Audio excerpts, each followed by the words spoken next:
Good afternoon, everyone. Welcome to today's Lunchbox Talk at the North Carolina Botanical Garden. My name is David Michaud. I'm our Program and Engagement Coordinator. We've got a lovely crowd here in the room, as well as some folks tuning in online from across North Carolina, as well as around the Southeast in Georgia, Texas, Maryland, and Alabama. So we welcome you all joining us online. Those of you online can ask questions using the Q&A tool. We'll save some time at the end of the presentation for questions from our speaker today. I'd also like to thank my colleague, Cindy Fury, who's learning the ropes behind the scenes of these Lunchbox Talks. We'll be there to support our virtual attendees today. And now I'd like to move on to introducing our speaker today. Dr. Terese Gagnon is a postdoctoral fellow at the University of North Carolina at Chapel Hill. Her research explores people's movements with their seeds and plants across landscapes of home and exile. They're the editor of Embodying Biodiversity, Sensory Conservation as Refuge and Sovereignty, and co-editor of Movable Gardens, Itineraries and Sanctuaries of Memory, which for those of you who've been with the garden for a while, was also edited by our 2022 Fitch Lecture speaker, Dr. Virginia Nazarea. Terese, thank you so much for joining us at the garden today, and I'll invite you to take it away. Great, can everyone hear me? Wonderful, well, thank you so much to the garden and to David for getting everything set up so nicely and for that very generous introduction. And thank you all for being here today. So today I'm going to speak about the contents of this book, which David mentioned, Embodying Biodiversity. And this work is really a celebration of a lot of the work that folks like you in this room are doing, which is really trying to bring the stories back in to conservation, as well as thinking about what motivates us when we form relationships to specific plants. So I think a lot of what I'm sharing today will be preaching to the choir in a sense, because I know many of the folks in this room are already deeply engaged in this work. But I also want this session to be a little bit more interactive. And so please don't be shy and chime in. And before I jump in, I just want to take a moment to recognize the land and to especially acknowledge the land and sovereignty of the Native Indigenous nations in Chapel Hill, in North Carolina, in North America, and across the world. The University of North Carolina sits on the unceded lands of the Occaneechi, Shakori, Ino, and Sisquaha peoples. And as a representative of UNC Chapel Hill, I also want to acknowledge that the institution was built by enslaved Africans and their enslaved descendants, and that our institution did not admit Black students until 1955, and that today, Black individuals and people of color disproportionately work as service staff on our campus and in our wider society. So rather than sharing this as a kind of typical land acknowledgement, I share this in the spirit of thinking about how we can address these historical harms and to think about, especially the call from groups such as the Indian Collective to make land back a reality, and how might we continue to be engaged in the work of returning land stewardship to Indigenous communities in North Carolina and beyond. And if you're not familiar, I highly recommend checking out this Land Back Manifesto from the Indian Collective, which has a presence here in North Carolina. It's a really powerful manifesto that thinks about the intersections and linkages between all of us who are present on this land and how historical violence might be shifted and redressed. So to start off, in this book, there's kind of a scrapbook compilation of lots of different modes and forms. So there's academic prose, but there's also some poems. And the poem that opens this book is by the fabulous poet named Ali Ang, and they live in the Pacific Northwest. And I just want to read Ali's words to kind of set the scene for the discussion we're going to have today. The title is Invocation.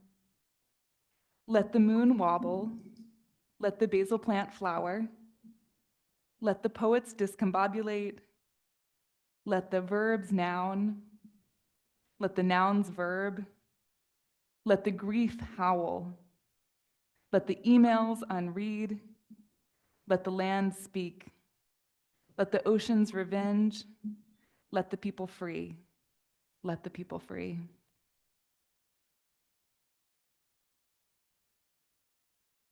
Okay, so before diving into the contents of this book and this talk, I want to do a little interactive activity if you're down for that. So I want to think about how do we tend our relationships with plants that we love. And whoops, let's see, looks like I'm missing a slide.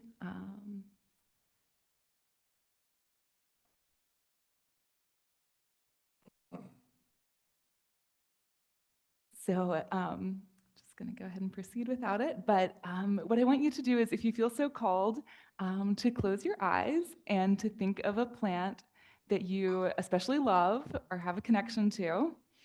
And I want you to think about where you are. So where is that plant growing? Or is it something that's on a table? And once you figure out where you're located, I want you to take a breath and think about, what do you sense? So what smells are you smelling? What sounds are you hearing around you? What are you tasting? And who is with you?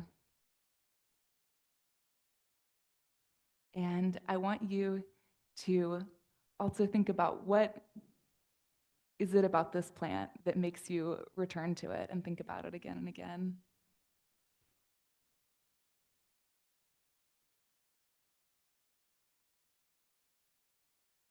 So once you've got that, if there's anyone who would like to share, please do so. Yes. Bring the microphone to you, Travis. Thank you, Dave. Thinking of the most amazing, my favorite is shrub, but my most amazing Elysium floridanum, and what a transportive scent its leaves have, and yeah, I'd be enjoying it gloriously alone in a garden that I'm tending, but also maybe sharing its history and scent with someone else.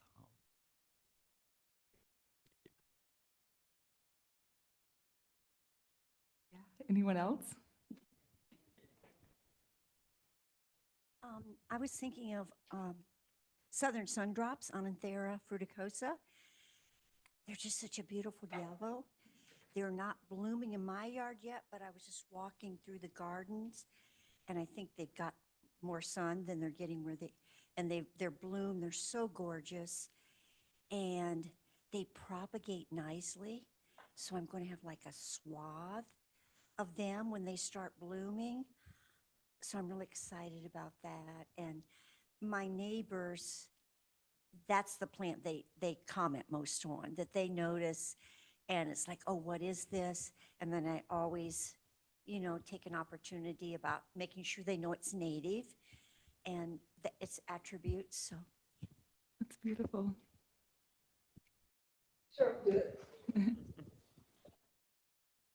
I think of barber's buttons, but I don't know the Latin term for that. They grow in our yard. I enjoy them with my husband, and I like them so well because they're delicate and spherical. It's a beautiful image.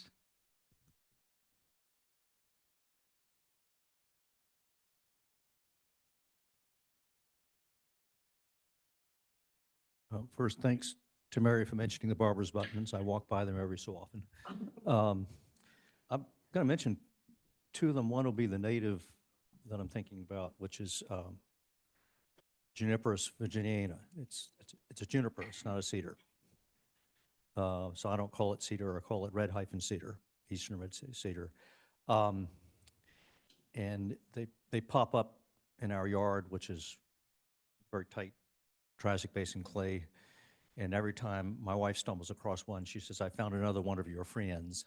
Aw. And we often just leave them Mhm. there. They don't always thrive in shade, but they do well in sun. And they apparently have an allergy to them, but doesn't seem to affect my affection for them. The other is the herb you mentioned because I pronounce it differently. I'm the son of a French woman and took Latin in prep school, which really helps with plant names. Okyma basilicum, short A, in French basilic. So I just automatically call it basil, which my brother-in-law once said that's the name of an English detective or something like that. It's doing real well right now. I'm glad I grow it because there are lots of things you can do with it. But anyway, that's how I say it, but always worth mentioning. Yeah, thank you. Thank you so much. And it looks like we have a commenter from the virtual space Oh, fantastic. I would like to share. So I'll read that out. One participant says, the mulberry tree that my daughter and stepson helped me plant. There are so many connections, memories of the planting, watching it grow from a tiny twig, the berries, the birds, the squirrels, conversations with my neighbors over the fence. It's beautiful. Thank you for sharing. And then another one, the tomatoes I grew from seed in my garden, surrounded by the cedar mulch that has a nice scent mingled with the tomato leaves, with the taste of sweat from hauling all the dang mulch around. It's my first time growing tomatoes from seed, and I'm proud of how healthy they are. They feel like vitality and sunshine. How beautiful is that? That's gorgeous. Oh my gosh, the taste of sweat. I can relate. Yeah. Thank you all so much for sharing those. The plant that I was thinking of is a lady slipper, and I grew up in Northeast Georgia, and we had lady slippers in our woods, and it was kind of a tradition in our family to go into the woods and to look for the lady slipper. And often it would be growing in a very unobvious spot, and we'd have to really search around. But when we found them, it felt like magic. And it was kind of a ritual or a pilgrimage throughout the years to go and look in those spots where we knew the lady slippers to be. Some of them are pink. Yeah, those were pink. I think there's some yellow ones too, but ours weren't yellow. Is that right? So some of you already touched on this, but I'm also wondering about these plants that you mentioned. How do you tend your relationship with this plant? So we heard about friends that get left alone. Is there anybody who wants to share what tending these relationships looks like for you? Give them lots of water. Yeah. Where do you bring the water from? Toes connected to a tap. Yeah. City water. Yeah. Wonderful. Okay. So with this in mind, I want to talk a little bit about the origins of this book that I'm speaking about today. So was anyone in this room present when Virginia Nazarea gave a presentation? Let's see. Looks like I'm not sharing.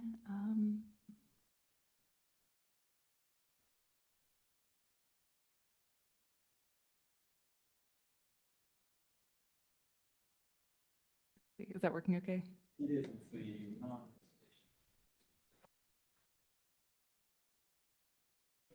Okay, great.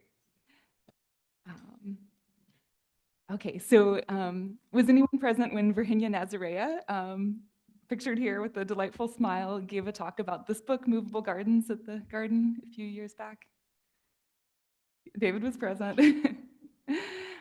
So David can probably attest. Dr. Virginia Nazarea is not only absolutely brilliant and a cutting-edge scholar when it comes to people's relationships with seeds and plants, and especially people's movements with seeds and plants in diaspora, but an amazing mentor and very, very generous and lovely friend and human being. So it's been my great honor to get to collaborate with Virginia over the years, and some of those collaborations have turned into book projects. So this first book, Movable Gardens, came out of a few panels that we had co-organized at different conferences with a group of folks, scholars situated in the Southeast and beyond, who are doing work around people's movements with their seeds and plants in various forms of exile and dispossession. So in some cases that looked like refugees who have had to leave their home countries due to war or various situations and taking their plants with them to new places. And in other cases, it looked like people who had lived through forms of austerity, or when the national border shifted on them due to geopolitical changes, and dealing with that kind of dispossession, and how relationships with plants can be an anchor and also a form of survival in these moments. So out of the conversations from this book, we grew increasingly interested in really the sensory dimensions of people's engagements with plants, and what it is that keeps bringing us back to certain plants that we tend and care for. And we realized that there was an aspect of a lot of the conversation around conservation that was a little bit overlooked, which was especially the embodied and sensory dimensions of our connections with plants and what really motivates people to maintain those relationships.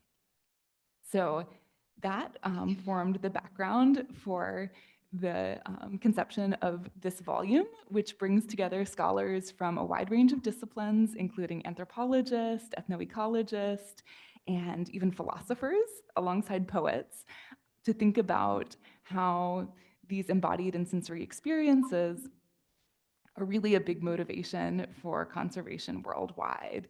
So alongside all the amazing initiatives that we know and love, such as seed banks and initiatives to preserve territory for conservation, also really shining a light on the work that's being done in backyard gardens, in kitchen gardens, and at home, and the ways in which people, even in very modest settings sometimes, continue this work of maintaining relationships with specific plants. So sometimes that looks like container gardens or a garden on a balcony, wherever folks can find space to really highlight and call out all the work that's being done that's really motivated by love and by care in many instances.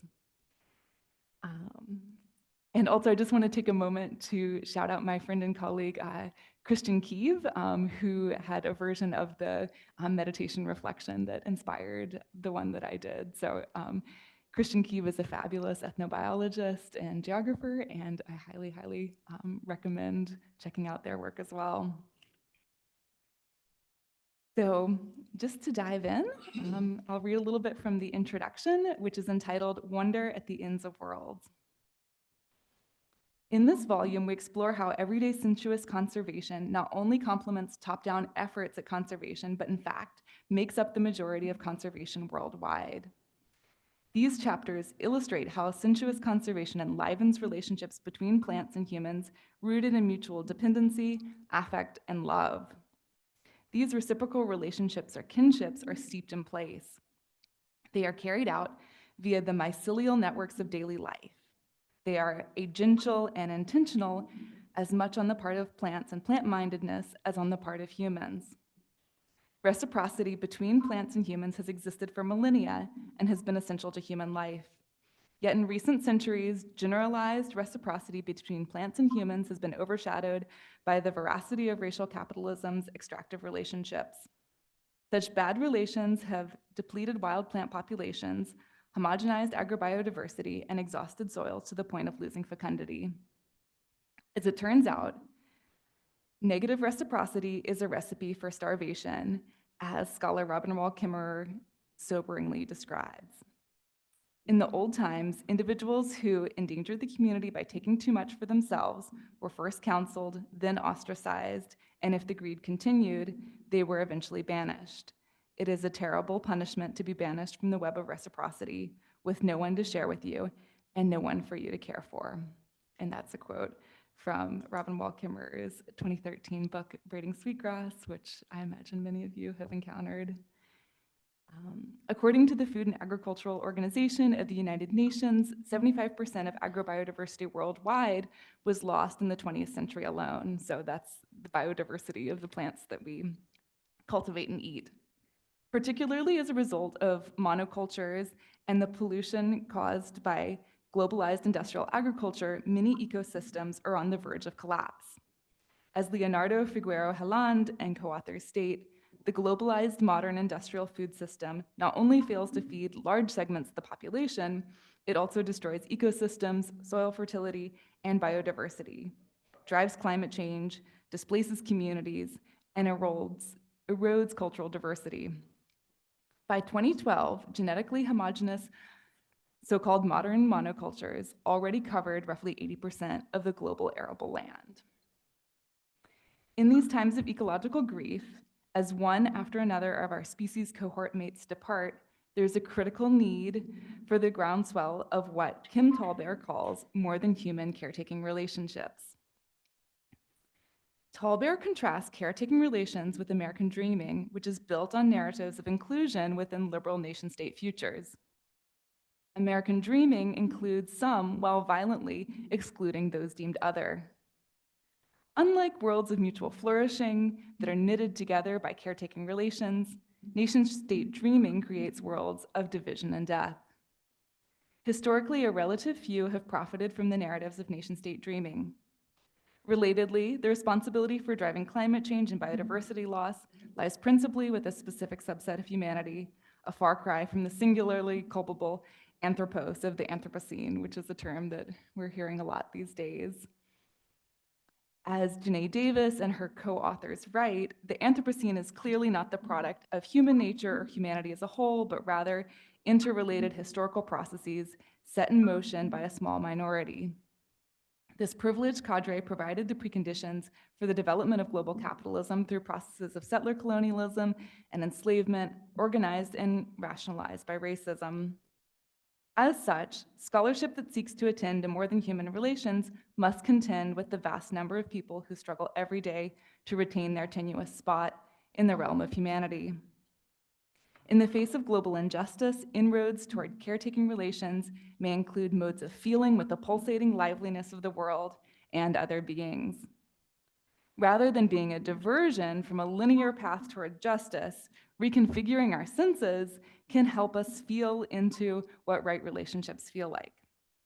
In this vein, the chapters in this volume highlight instances of caretaking relations emanating from numerous parts of the world and emerging across diasporic roots. These chapters offer glimpses of possibilities for nurturing good relations between plants, humans, and other beings amid a rapidly changing biosphere, also known as the places we call home in our own bodies. The scholarship included here demonstrates that everyday sensuous conservation is often found in unassuming places. Such quiet spaces of biodiversity conservation range from small-scale farms and home gardens to kitchens and even temples. In situations where freedom and rights are profoundly constrained, such as in securitized refugee camps and via treacherous migration routes, there is evidence that people still find creative ways of maintaining relationships with their plant kin, which is pretty incredible. This includes traveling with foods and seeds or simply keeping alive stories from home that are related to plants. Such liminal spaces are often critical boundaries in struggles between biocultural continuance and loss. The chapters in this book show that everyday sensuous conservation does not only preserve germplasm. Spaces of living conservation also transmit knowledges and embodied practices that facilitate the cultivation of plants and their use for culinary, medicinal, artisanal, and spiritual purposes. As Virginia Nazarea discusses, the warm milieus where taste and stories are centered are critical to the living conservation of biodiversity. People's choices to maintain good relationships with certain plants exceed the logic of rational use value. Rather, such choices are often rooted in sensory experience and affect. Attention to the lives of plants and reciprocity with them generates love. Love and its sibling care provide possible modes of moving through the unfolding ecological tragedy of deeply differential human making.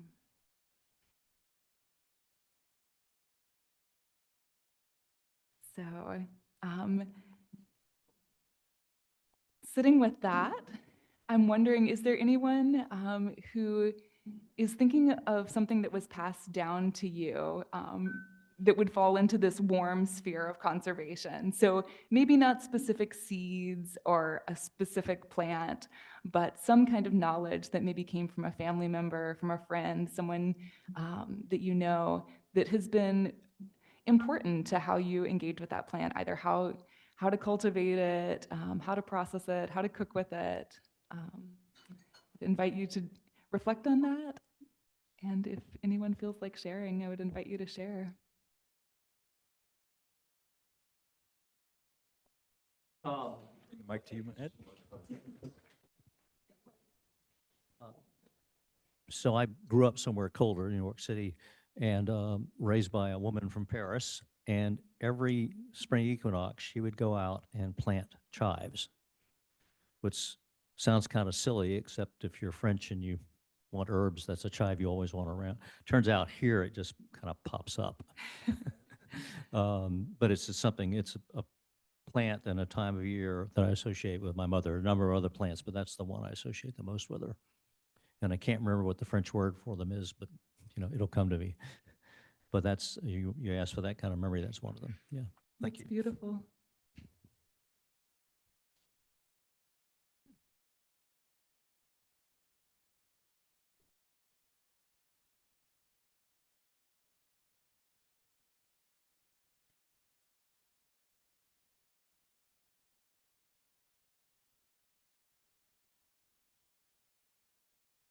It's been in my family, my mother's family for, I think maybe my cousin said about 200 years, she thinks. Oh my goodness. Yeah. That is wild. That's pretty wild. Yeah. How, do you know, like, was it passed down through a specific line of the family? Several generations. I don't actually know how many. That's the story I've heard. Yeah, and I have a little piece of it that I nurture at home. And yeah, she entrusted it with me one summer when he was away, and it was quite a responsibility. Yes, I bet. I had spares in the trunk. A Hoya. So, which I killed some in my early plant days, I'll tell you that. What kind of a waxy succulent vine, house plant. Yeah, they're so elegant. Did you have something? No. We have one from online. This person says, her grandfather and his siblings taught me to always wonder if I can eat that. It means that when I weed, I'm not frustrated by all the weeds popping up. I'm grateful for the free food.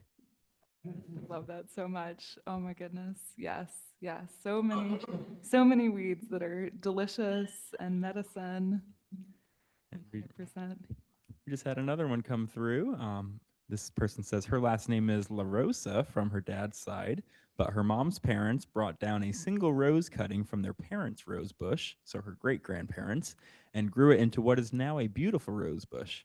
I revitalized it this year by treating the black spot and giving it the first dose of fertilizer it had seen in years, and it's rewarding us with beautiful, light pink, nearly white, fragrant blooms. And she plans to make her own cuttings of it to duplicate when she moves to her own place.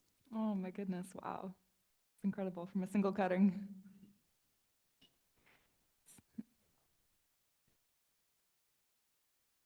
There is a Southern tradition called called pass along plants. Yep. In fact, there's a great book by that name that's very old now, and they didn't really distinguish between native and non-native plants. But so we're repurposing that in the group I work with to pass along native plants. But my neighbors gave me at one point in time a beauty berry like this, and I now have a grove of beauty berries, so, or whatever you call it, thicket, whatever. Grove. That's beautiful. And do you think of the specific person who passed that plant along to you when you're in that grove? Or was there someone in particular who gave you your first beauty berry? Those neighbors have moved, but sometimes, yeah. Yeah, thank you. One more on the other side of the room. If you haven't ever seen it, I recommend seeing Pass Along Plants. It has one particular great chapter title. This preceded a lot of the excitement about invasive plants is from the 80s at some point. But the chapter title is I Don't Care, I Think It's Pretty. And there are so many invasive plants that are there because that was the attitude people had. But also there are also some really lovable plants in there too. But I started looking through the index and realizing so many of them are now invasive. Mm. But it's a great book. I read it, I remember, in a room that was about 55 degrees at my in-laws. So I associate with being under the covers. Yeah. Yeah, thank you. Yeah, I'll have to look for that. Thank you all so much. I think about walking around in my parents' backyard, and every plant has a story. So the fig tree was a cutting that came from someone at my parents' church who got it from someone else who has since passed away. And the irises were cuttings from, or they were given by a family friend who has also passed away now. And the Rose of Sharon is a connection to my grandmother and my great aunts. And so thinking about the webs of relationships that are really contained spatially within the backyard, and seeing that as a way to open up stories that I might not hear otherwise. And so I think it's pretty powerful when we think about our relationships with plants. It's a more than human relationship, but it's also deeply human in the sense that it ties us together. And often plants do such incredible work in reminding us where we come from and who we are. And I think that that's something that bears a lot of consideration when we think about what is conservation work, and also how do we honor and acknowledge the people who have been engaged in that. And so often that work is done in ways that are not necessarily paid or glorified, but it's kind of in those domestic spaces and little moments where a parent or a grandparent takes us out into the backyard and spends some time with us, maybe as a young child, and tells us about these things. And in a world that's so fast-paced and driven by productivity, just to think about the work of continuation and the work of passing down that is so, so vital to maintaining these relationships. So this volume has so much. It's written by lots of different people. So my work was really just kind of collecting these stories and editing them and getting them into a form that they could be delivered to all of you. But if you have the opportunity to engage with it, I highly, highly recommend reading some of these chapters by authors such as Mike Anastario, by Julian Cavieres and Antonia Barua, and by Jose Thomas Ibarra, and Shannon Novak, Valentina Paveri, Emily Ramsey, Yasuake Sato, and Justin Simpson, as well as forwards and conclusions by some very fantastic scholars who have decades of experience working with these topics. But really, as you travel through these chapters, you will get to experience the way that these kind of relationships unfold, not only in the US, but in places like El Salvador, where farmers who are growing maize continue indigenous traditions while also kind of hiding them and protecting them through modern agricultural knowledge as it's disseminated by extension agents. And in chapter 2, Shannon Novak talks about how folks who have come from South Asia, who have become resettled in Canada, are continuing relationships with plants through worship at a Hindu temple. In my own chapter, I discuss how Karen refugees living in a refugee camp in Myanmar, although they have very limited opportunities to do the kind of farming and foraging that they would traditionally do, remind each other of these relationships by telling stories about the villages that they come from and telling stories about remembered plants. And in addition, we have a fabulous chapter that is the work of multiple authors, and that is highlighting relationships between Indigenous members of the Mapuche community and also migrants to that area in the Southern Andes, and the ways that plant swaps and knowledge sharing has really facilitated a lot of learning and diversity in that context. And Yasuake Sato has a fabulous chapter that discusses banana knowledge and all the different cultivars that farmers in Uganda maintain in their garden plots. And it includes discussions about dreams about bananas and banana knowledge tests. And then finally, there are some chapters that are a little more philosophical, including Valentina Paveri's discussion of inset, which is a very important plant within Ethiopian home gardens, and it is really a food that allows people to survive when a lot of other things are going wrong. Emily Ramsey has a chapter about how migrant farmers in the US South have turned to digital platforms as a way of selling their produce while also maintaining sensory connections with the kind of farm work that they want to do, even in the midst of the COVID-19 pandemic. And finally, Justin Simpson, who is a philosopher, has a fabulous chapter about two different rice varietals, one being Carolina gold rice and golden rice, which is a modified modern cultivar that is designed to alleviate hunger. And he really delves into the two different worldings and visions that are conjured by these contrasting approaches to rice. So unfortunately, that's just a teaser, but I'd be happy to answer more questions during the Q&A. And I would like to end the discussion of the book formally with the closing poem, which is called The Flame Tree. And it is by Evelyn Flores, who is a poet and a scholar, and she resides in Guam. The Flame Tree. My neighbor has decided to poison the flame tree. He is right, of course. The tree is over 20 years old. Huge, spreading, and the termites have worn jagged roads clear to its top. It's clearly a danger, tilting toward our house. Some fickle wind, my neighbor says, could blow it over.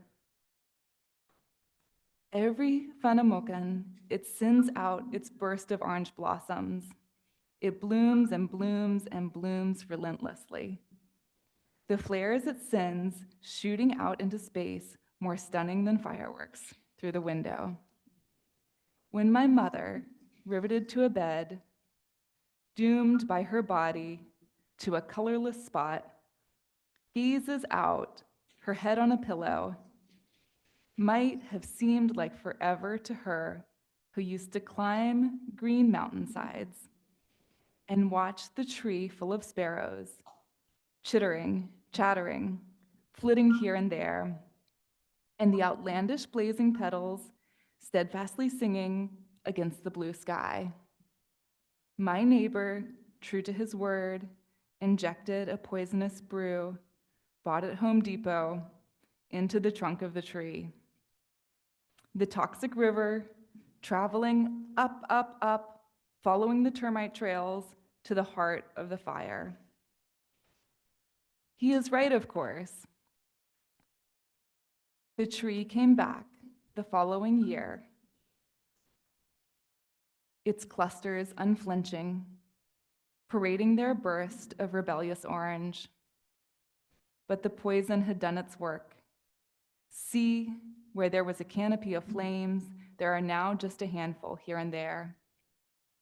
One spray, in particular, desperately reaching out like a fistful of beauty to the window where she used to watch for its return.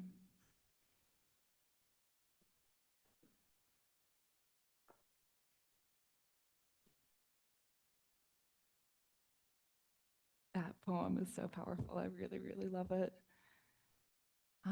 So with the flame tree in mind, I just want to close with some questions that I've been asking myself a lot, and kind of very selfishly, I put them at the end of the introduction because they're things that I'm working through and I don't really have answers to them yet, but I'm trying to find answers. And in sitting with them, I wanted to create some space for us to maybe contemplate these questions together and maybe reach or explore towards some tentative possibilities. So as we think about this present moment when there is lots of unraveling and grief happening, I would like us to consider that instead of hurdling progress toward death and ecocide, what might caretaking relations look like under such conditions of environmental and social change? The chapters of this volume point towards spaces of everyday embodied conservation, which leave room for heterogeneity as some possible answers to this vital question. The The scholarship included here ultimately implicates us, asking us to consider how we understand ourselves as connected to the beings we travel through life with and on whom we depend. It implores us, how might we contribute to the healing of wounded places in the world? In sitting with these questions, rather than allowing them to remain rhetorical, I attempted answers for myself. Moving in the spirit of this volume, from the located in particular rather than the universal, I humbly share my experimental answers here and invite you to do the same. To really answer these questions and to record your thoughts and to return to them again and again. So I invite you to consider speculative responses to the questions. What might my caretaking relations look like under conditions of global change and unraveling? How do I understand myself as connected to the beings I travel through life with and depend on? How might I, right now, contribute to the healing of wounded places in the world? And I invite you to just take a breath and take a minute or two and sit with those questions.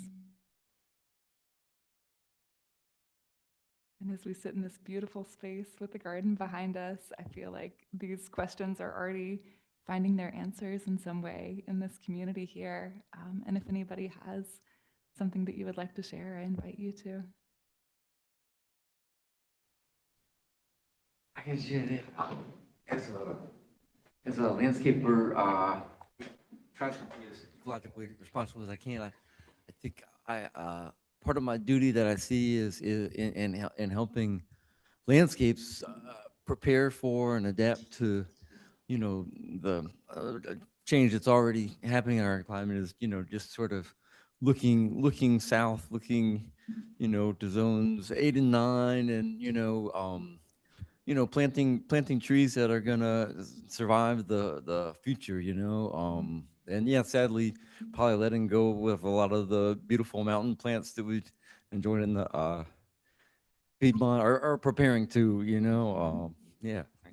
Yeah, that's so powerful. Thank you. Thinking about how we can welcome new plant relatives and also mourn and let go and say goodbye to ones that we might not have around for much longer. Thought of it in that context. Thank you for Yeah, sharing that. yeah, that's such important work. Yeah, thank you. I just wanted to give a shout out to the New Hope Bird Alliance and the gentleman, Jim George, who founded the Bird Friendly Habitat Committee. And so I am one of a number of volunteers who visit homeowners' yards and make recommendations for reducing the size of their lawn. It's a monoculture. Removing invasives and planting natives, adding more natives to the environment.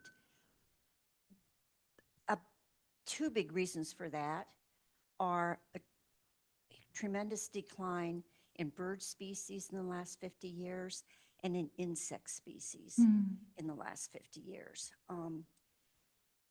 And native plants contribute to the populations of both beneficial insects and birds.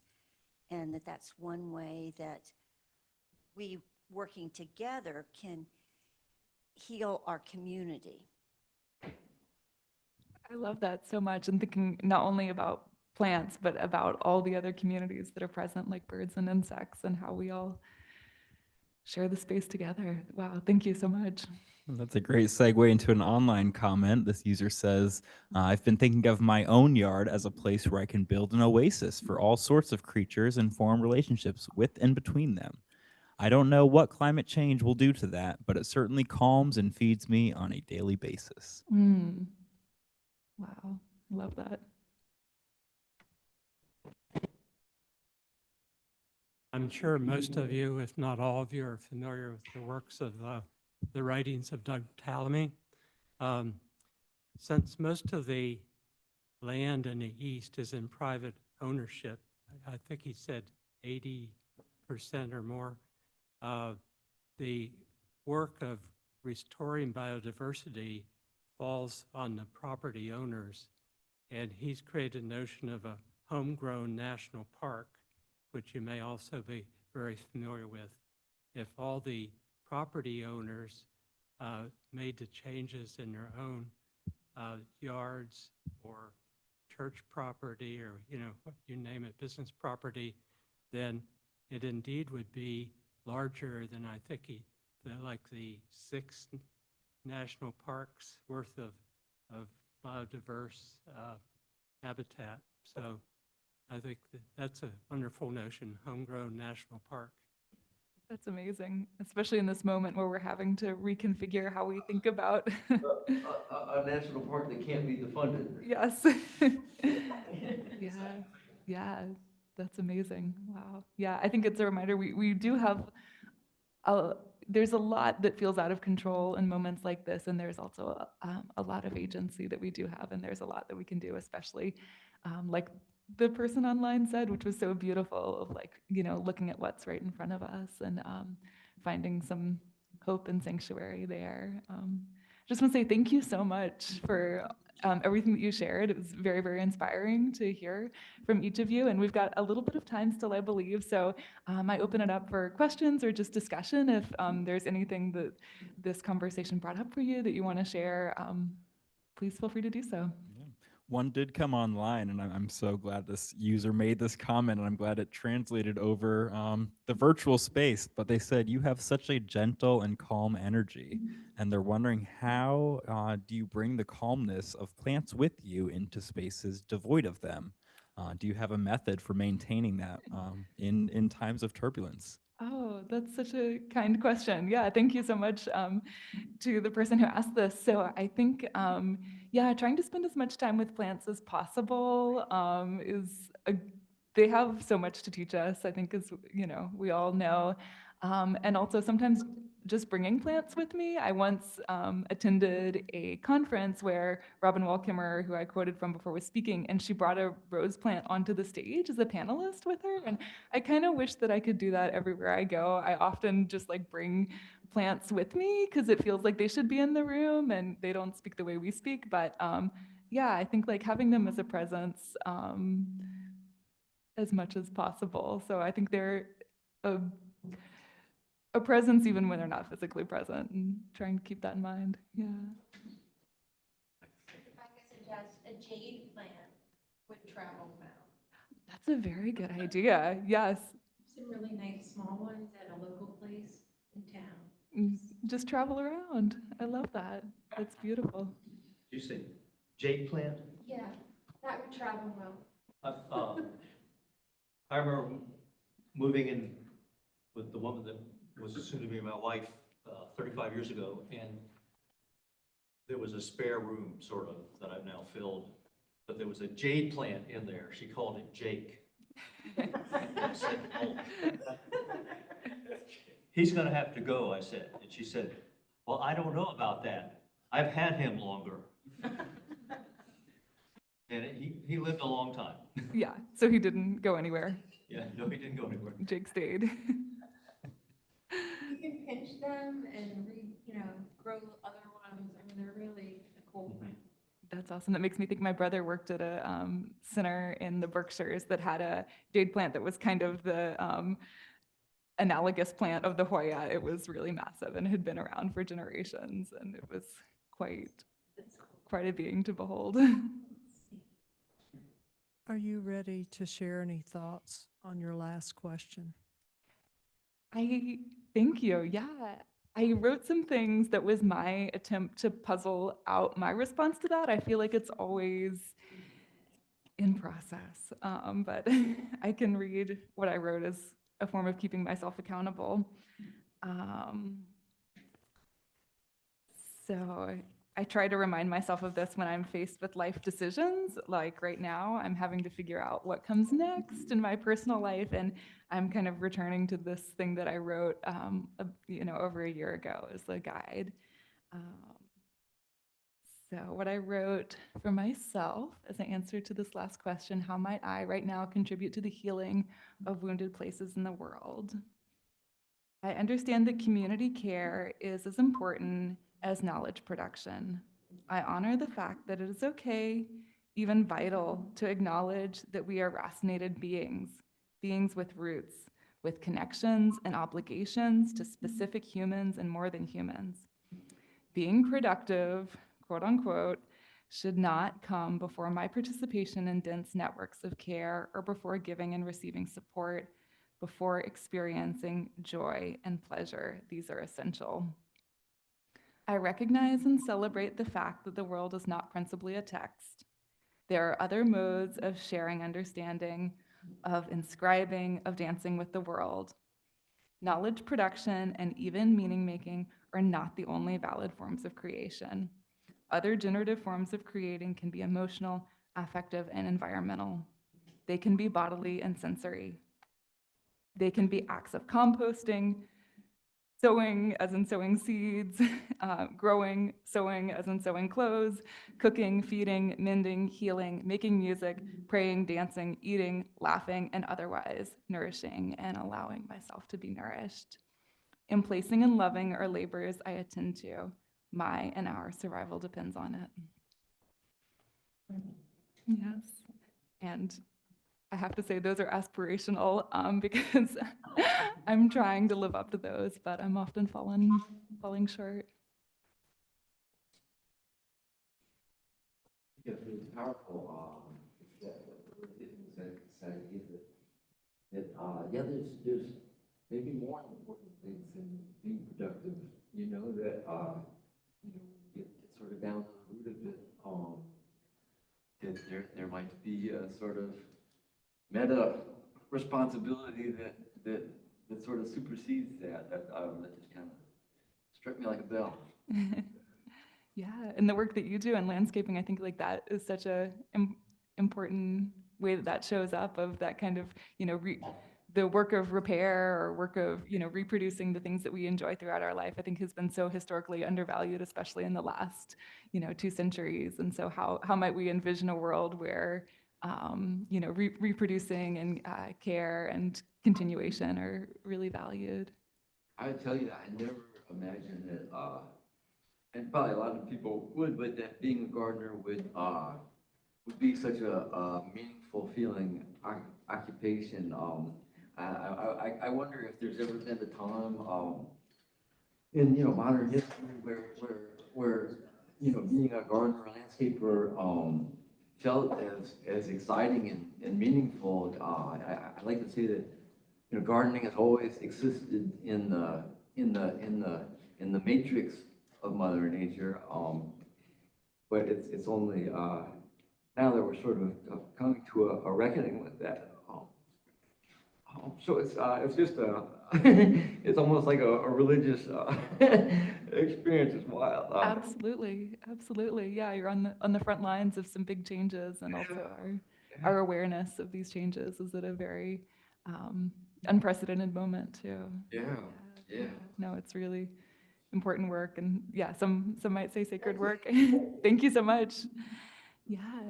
Okay. Well, I think we've just got about 5 minutes left, so yeah, we've got time for 1 or 2 more questions or comments if anybody wants. Were there any online, Cindy? The follow-up to the. Oh, yes, another follow-up from that attendee saying that they feel so relaxed and lost all stress when joining this meeting. Oh, So, good. yes. That's the goal. No, I've had this time to kind of reflect on my role here at the garden and what the role of the botanical garden is in answering these questions. And yeah, I feel so privileged to be able to share this space with all of you and to bring speakers like Terese into the garden. They've left their room already, but we had one person who leads tours of the garden here in the room with us, and then another gentleman leads tours of some of our natural spaces. So it's these efforts of just bringing people into these places. The garden has such a mission of connecting people with plants and places, and I just truly feel honored that I get to make those connections with people. Also in the room, we have one of our youth educators, so from all generations, from these folks who just learned how to read and sometimes don't even know how to read, but they're learning about plants and forming these lifelong loving relationships with plants. So it's truly a wonderful space that we get to experience here, and I hope those of you at home, if you're nearby, do get to come to the garden sometime. That's gorgeous. Amen. Yeah. Any other last minute questions or comments, either in the room or on Zoom?